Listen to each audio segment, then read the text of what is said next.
ಈ ಮನೆಯಲ್ಲಿ ಖುಷಿ, ನೆಮ್ಮದಿ, ಸಂತೋಷ, ನಗು ಯಾವುದಕ್ಕೂ ಕಮ್ಮಿ ಇರ್ಲಿಲ್ಲ. ಮಕ್ಕಳಿಬ್ರು ಈ ಮನೆಗೆ 2 ಕಣ್ಣುಗಳಾಗಿದ್ರು. ಈಗ ಒಳ್ಳೆ ಅಮಾವಾಸ್ಯೆ ಚಂದ್ರನ್ ತರ ಆಗ್ಬಿಟ್ಟಿದ್ದಾರೆ. ಅತ್ತೆ, ಅವ್ರಿಗ್ಯಾರಿಗೂ ಇಲ್ಲ ಅಂದ್ರೂ ನೀವಾದ್ರೂ ಅದ್ರ ಬಗ್ಗೆ ಸ್ವಲ್ಪ ಯೋಚನೆ ಮಾಡ್ಬೇಕಲ್ವಾ?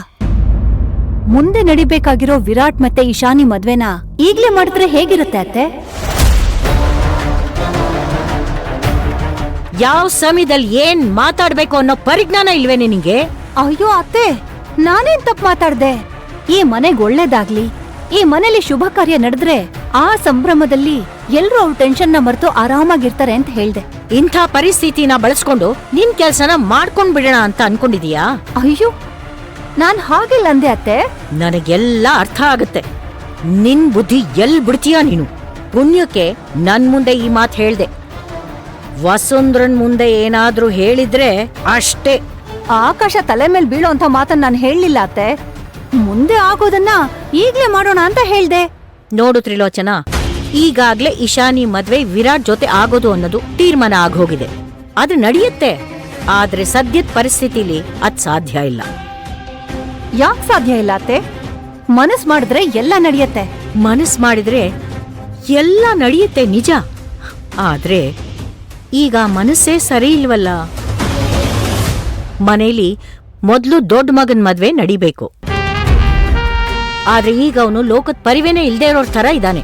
ಮೊದ್ಲು ಅವನ್ ಸರಿ ಹೋಗ್ಲಿ. ಅತ್ತೆ, ಈ ಮದ್ವೆ ನಡೆಯೋದ್ರಿಂದ ಅಥರ್ವ ಸರಿ ಹೋಗ್ಬೋದಲ್ವಾ? ನೀವ್ ಆ ರೀತಿ ಯಾಕೆ ಯೋಚನೆ ಮಾಡ್ತಾ ಇಲ್ಲ? ಶುಭ ಕಾರ್ಯನ ಒಳ್ಳೆ ಮನಸ್ಸಿಂದ ಸಂತೋಷವಾಗಿ ಮಾಡ್ಬೇಕು. ಈ ತರ 1000 ಟೆನ್ಷನ್ ಮಧ್ಯೆ ಕಾಟಾಚಾರಕ್ ಮಾಡೋದಲ್ಲ. ಅಂದ್ರೆ ನೀವ್ ಇದಕ್ ಒಪ್ಪಲ್ವಾ? ಒಪ್ಪಲ್ಲ. ಇದೇ ನನ್ನ ನಿರ್ಧಾರ.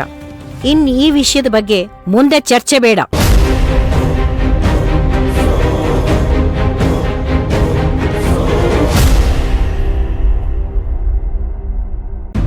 ಹೇಳಿ ಸರ್, ಏನಾಗ್ಬೇಕಾಗಿತ್ತು? ನಿಮ್ ಹತ್ರ ಬಂದಿದ್ದೀವಿ ಅಂದ್ಮೇಲೆ ಏನೋ ಸಮಸ್ಯೆ ಇದೆ ಅಂತ ನಿಮ್ಗೆ ಅರ್ಥ ಆಗಿದೆ ಅಂತ ಅನ್ಕೊಂತೀನಿ. ಸಮಸ್ಯೆ ಎಂತದ್ದೇ ಆಗಿದ್ರು ನಮ್ಮ ಹತ್ರ ಪರಿಹಾರ ಇದ್ದೇ ಇರುತ್ತೆ. ಅದೇನು ಹೇಳಿ. ಗುಡ್, ನಮಗೂ ಅದೇ ಬೇಕಾಗಿರೋದು. ನಾವ್ ಹೇಳೋ ಕೆಲ್ಸನ ನೀವ್ ಅದೇ ತರ ಮಾಡಿ ಮುಗಿಸಿದ್ರೆ ನಮ್ಗದೇ ಖುಷಿ. ತ್ರಿಲೋಚನ, ಬರೀ ಮಾತಲ್ಲಿ ಹೇಳಿದ್ರೆ ಗೊತ್ತಾಗಲ್ಲ.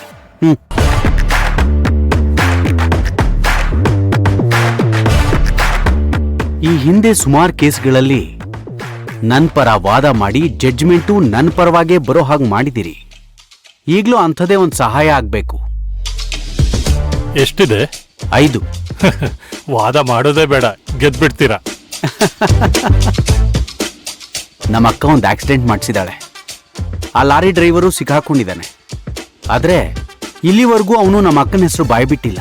ಖುಷಿ ವಿಷಯ ಏನು ಅಂದ್ರೆ ಲಾರಿಗ್ ಬ್ರೇಕ್ ಫೇಲ್ ಆಗಿ ಆಕ್ಸಿಡೆಂಟ್ ಆಗಿದೆ ಅಂತ ಅವನು ಹೇಳಿಕೆ ಕೊಟ್ಟಿದ್ದಾನೆ. ಬ್ರೇಕ್ ಫೇಲ್ ಮಾಡಿಸಿ ಆಕ್ಸಿಡೆಂಟ್ ಆಗಿದೆ ಅಂತ ಯಾವುದೇ ಕಾರಣಕ್ಕೂ ಗೊತ್ತಾಗಬಾರ್ದು. ಹಾಗೆ ಕಾಲ್ ಡೀಟೇಲ್ಸು ಯಾವುದೇ ಕಾರಣಕ್ಕೂ ಯಾರಿಗೂ ಸಿಗಬಾರ್ದು. ಎಲ್ಲದಕ್ಕಿಂತ ಮುಖ್ಯವಾಗಿ ನಮ್ಮ ಅಕ್ಕನ ಹೆಸರು ಎಲ್ಲೂ ಹೊರಗಡೆ ಬರಬಾರ್ದು. ಬ್ರೇಕ್ ಫೇಲಿಂದಲೇ ಆಕ್ಸಿಡೆಂಟ್ ಆಗಿದೆ ಅಂತ ಕೋರ್ಟಲ್ಲಿ ಪ್ರೂವ್ ಆಗಬೇಕು. ಆ ಡ್ರೈವರು ಜೈಲ್ ಸೇರ್ಬೇಕು, ಬಟ್ ಅವನ್ ಸೇಫ್ ಆಗಿರ್ಬೇಕು. ಖಂಡಿತ ಸರ್, ಮಾಡೋಣ, ಹೆದರ್ಕೋಬೇಡಿ. ಜೊತೆಗೆ ಇನ್ನೊಂದು ಚಿಕ್ಕ ಸಮಸ್ಯೆನೂ ಇದೆ. ಅವ್ರ ಮಗನೇ ಈ ಕೇಸ್ ಹಿಂದೆ ಯಾರಿದ್ದಾರೆ ಅಂತ ತಿಳ್ಕೊಳ್ಳೋದಿಕ್ಕೆ ಒದ್ದಾಡ್ತಾ ಇದ್ದಾನೆ. ಸೊ ಎಲ್ಲೂ ಏನೂ ಎಡವಟ್ಟಾಗಬಾರ್ದು. ಅದಕ್ಕೆಲ್ಲ ಏನ್ ಬೇಕೋ ಅದನ್ನ ನೀವೇ ಮಾಡಿ ಮುಗಿಸ್ಬೇಕು. ಶ್ಯೂರ್, ನಿಮ್ಮ ಕೆಲಸ ಆಯ್ತು ಅನ್ಕೊಳ್ಳಿ, ನಾನೆಲ್ಲ ನೋಡ್ಕೋತೀನಿ. ದುಡ್ಡು ಬೇಕಾದ್ರೆ ಇನ್ನು ಕೇಳಿ, ಆದ್ರೆ ಕೆಲ್ಸ ಮಾತ್ರ ಪರ್ಫೆಕ್ಟ್ ಆಗಿ ಆಗ್ಬೇಕು. ಸದ್ಯಕ್ಕೆ 5 ಸಾಕು.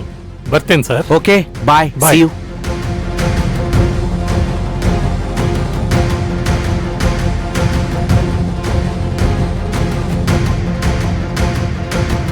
ಅಕ್ಕ, ನೀನೇನು ಭಯ ಪಡಬೇಡ.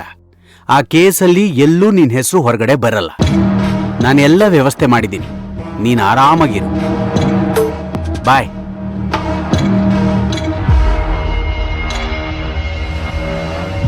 ಬಂದಿರೋ ದೊಡ್ಡ ಸಮಸ್ಯೆಯನ್ನು ಸಾಲ್ವ್ ಮಾಡಿ ಅಕ್ಕನ್ ಪಾಲ್ಗೆ ದೇವರಾಗಿದ್ದೀನಿ. ಅವಳ ಮನ್ಸಲ್ಲಿ ಒಂದು ಲೆವೆಲ್ಗೆ ಒಳ್ಳೆಯವನಾದೆ. ಇನ್ನ ಅಥರ್ವನ್ ಮುಂದಿಟ್ಕೊಂಡು ನನ್ನ ಮುಂದಿನ ಆಟ ಶುರು ಮಾಡೋದಷ್ಟೇ ಬಾಕಿ. ಓಂಕಾರ್, ಏನ್ ಹೇಳ್ತಾ ಇದ್ದೀರಾ? ಇಷ್ಟ ದಿನ ನೀನ್ ನನ್ನ ಕೈಲಾಗ್ದವನು ಅಂತ ಹೇಳ್ತಿದ್ದೆ ಅಲ್ವಾ? ಮತ್ತಿನ್ನೇನು ಹೇಳ್ಕೊಳಕ್ಕೆ ರಾಜ್ ಬಹದ್ದೂರ್ ವಂಶಕ್ಕೆ ಗಂಡು ಮಗ, ಆದ್ರೆ ಮಾಡ್ತಾರ ಕೆಲ್ಸ ಏನು? ಕೂಲಿ, ಅದು ಅಕ್ಕನ್ ಕೈ ಕೆಳಗೆ. ಈಗ ನಾವ್ ಇಂಡಿಯಾಗ್ ಬಂದಿರೋ ಉದ್ದೇಶ ಆದ್ರೂ ಏನು? ಅಕ್ಕನ್ ಕೆಲ್ಸ ಮಾಡೋದಕ್ಕೆ ಅಲ್ವಾ? ಗಂಡ್ಸಾಗಿ ನಿಮ್ಮಿಂದ ಏನು ಮಾಡೋದಕ್ ಸಾಧ್ಯ ಇಲ್ಲ. ಎಲ್ಲ ನಿಮ್ಮ ಅಕ್ಕ ಹೇಳ್ದಾಗೆ ನಡೆಯುತ್ತೆ.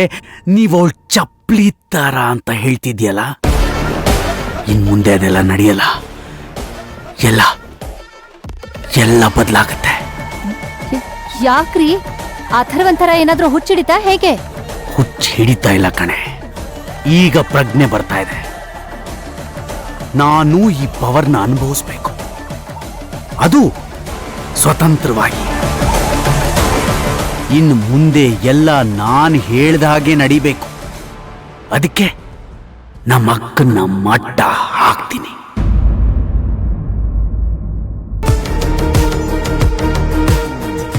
ಅಂದ್ರೆ ನಿಮ್ ಅಕ್ಕನ್ ಮುಂದೆ ನಿಂತು ಹೀಗೆಲ್ಲ ಮಾತಾಡ್ತೀರಾ? ಮುಂದೆ ನಿಂತು ಮಾತಾಡಿದ್ರೆ ಏನು ಪ್ರಯೋಜನ ಇಲ್ಲ ಕಣೆ. ಹಿಂದೆ ನಿಂತು ನಮ್ಗೆ ಏನ್ ಬೇಕೋ ಅದನ್ನ ಸಾಧಿಸ್ಬೇಕು. ನಂಬಕ್ಕಾಗ್ತಿಲ್ವಾ? ನಾನ್ ಕಂಡ ಕನ್ಸು ನನ್ಸಾಗೋ ಟೈಮು ಹತ್ರ ಬರ್ತಾ ಇದೆ. ಓಂಕಾರ್, ಅದೇನಂತ ಸ್ವಲ್ಪ ಅರ್ಥ ಆಗೋ ಹಾಗೆ ಹೇಳಿ. ನೋಡುದ್ರಿ ಲೋಚನಾ, ಈಗ ನಮ್ಮ ಅಕ್ಕನ ಮನೆ ಪರಿಸ್ಥಿತಿ ಸರಿ ಇಲ್ಲ. ಒಬ್ಬೊಬ್ರು ಮನಸ್ಥಿತಿನೂ ಒಂದೊಂದ್ ತರ ಇದೆ. ಇದನ್ನ ನಾವು ನಮ್ಮ ಲಾಭಕ್ಕೋಸ್ಕರ ಬಳಸ್ಕೋಬೇಕು. ಅಥರ್ವನ್ನ ಬಳಸ್ಕೊಂಡು ಅಕ್ಕನ ಸಾಮ್ರಾಜ್ಯನ ವಶಪಡಿಸ್ಕೋಬೇಕು. ಅದು ಹೇಗೆ? ಹೇಳಲ್ಲ, ಮಾಡ್ ತೋರಿಸ್ತೀನಿ. ಓಂಕಾರ್, ನಂಗೆ ಕ್ಯೂರಿಯಾಸಿಟಿ ತಡ್ಕೊಳಕ್ ಆಗ್ತಾ ಇಲ್ಲ. ಪ್ಲೀಸ್ ಅದೇನು ಅಂತ ಹೇಳಿ. ನಮ್ಮ ಅಕ್ಕಂಗೆ ಇಬ್ರು ವಾರಸ್ದಾರರು, ಒಬ್ಬ ಅಥರ್ವ, ಇನ್ನೊಬ್ಬ ವಿರಾಟ್. ನಮ್ ಭಾವ ಅಕ್ಕನ ಗಂಡ ಆಟಕ್ಕುಂಟು ಲೆಕ್ಕಕ್ಕಿಲ್ಲ. ಅಥರ್ವ ಹೇಗೋ ಈಗ ಅರೆ ಹುಚ್ಚ ಆಗೋಗಿದ್ದಾನೆ. ಸ್ವಲ್ಪ ದಿನಕ್ಕೆ ಅವನ ಮನ್ಸನ್ನ ಪೂರ್ತಿ ಕೆಡಿಸಿ ಅವನ್ ಪೂರ್ತಿ ಹುಚ್ಚ ಆಗೋ ಹಾಗೆ ನಾನು ಮಾಡ್ತೀನಿ. ಅಥರ್ವನ ಒಂದ್ ರೀತಿ ಕಸದ ರೀತಿ ಬದುಕೋ ಹಾಗೆ ಮಾಡಿ, ಯಾವುದಕ್ಕೂ ಉಪಯೋಗಕ್ಕೆ ಬರ್ದೇ ಇರೋ ಹಾಗೆ ಒಂದು ಮೂಲೆನಲ್ಲಿ ಕೂಡಿಸ್ತೀನಿ. ಆ ಕಡೆ ಅವನ್ನ ಸರಿ ಅಂತ ಇಟ್ಕೊಳ್ಳೂಬಾರ್ದು, ಬೇಡ ಅಂತ ಬಿಸಾಕ್ಲೂಬಾರ್ದು. ಆ ಸ್ಥಿತಿಗೆ ಅವನನ್ನ ನಾನ್ ತರ್ತೀನಿ. ಆಮೇಲೆ ಇನ್ನು ಉಳಿಯೋದು ವಿರಾಟ್. ಎಲ್ಲ ಅಧಿಕಾರನೂ ಅವನ ಕೈ ಸೇರುತ್ತೆ. ವಿರಾಟ್ಗೆ ನಮ್ ಇಶಾನಿನ ಮದುವೆ ಮಾಡಿಸ್ಕೊಟ್ಮೇಲೆ ಈ ಮನೆಗೆ ನನ್ ಮಗಳು ಒಬ್ಳೇ ಸೊಸೆ ಆಗ್ತಾಳೆ. Super idea Omkar. ಮುಂದೆ ಈಶಾನಿ ನಮ್ಮ ಅಕ್ಕನ ಸಾಮ್ರಾಜ್ಯಕ್ಕೆ ಮಹಾರಾಣಿ ಆಗ್ತಾಳೆ ಅಂದ್ಮೇಲೆ ಆ ಸಾಮ್ರಾಜ್ಯ ನಮಗ್ ಸೇರಿದ್ದೆ ಅಲ್ವಾ? ಅವಳು ರಾಣಿ ಅಲ್ಲ, ನಾನ್ ರಾಣಿ, ನೀವ್ ರಾಜ. ಅವಳು ಯುವರಾಣಿ, ಅವನು ಯುವರಾಜ. ಚೆನ್ನಾಗಿದೆ. ಆದ್ರೆ ನನ್ನ ಪ್ಲಾನ್ ಸರಿಯಾಗಿ ಎಕ್ಸಿಕ್ಯೂಟ್ ಆಗ್ಬೇಕು ಅಂದ್ರೆ ನೀನ್ ನನ್ ಜೊತೆ ಕೈ ಜೋಡಿಸ್ಬೇಕು. ಅದಕ್ಕೇನಂತೆ, ಇಷ್ಟು ದಿನ ನಿಮ್ ಜೊತೆ ನಾನು ಇರ್ಲಿಲ್ವಾ? ಹಾಗೆ ಏನ್ ಮುಂದೆನೂ ಇರ್ತೀನಿ. 3 ಪೈಸೆಗೂ ನಿಮಗ್ ಬೆಲೆ ಕೊಡ್ತಾ ಇರ್ಲಿಲ್ವಲ್ಲ ನಿಮ್ಮಕ್ಕ, ಈಗ ಅವಳ ಅಂತ್ಯನ ಅವಳೇ ತಂದ್ಕೋತಾ ಇದ್ದಾಳೆ. ಉಪ್ಪು ತಿಂದೋರು ನೀರ್ ಕುಡಿಲೇಬೇಕು ತ್ರಿಲೋಚನಾ. ಈಗ ನಮ್ಮ ಅಕ್ಕನ್ ಸರ್ದಿ ಅಷ್ಟೇ. ಭವಾನಿ, ಬೇಗ ಬಾ. ಎಲ್ಲಿದ್ಯಾ ನೀನು? ಎಷ್ಟು ದಿನ ಆಯ್ತು ನಿನ್ನ ನೋಡ್ದೆ.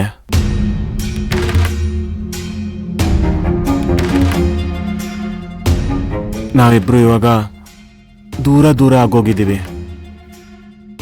ಪ್ಲೀಸ್ ಭವಾನಿ, ಬೇಗ ಬಾ. ಅಥರ್ವಾ,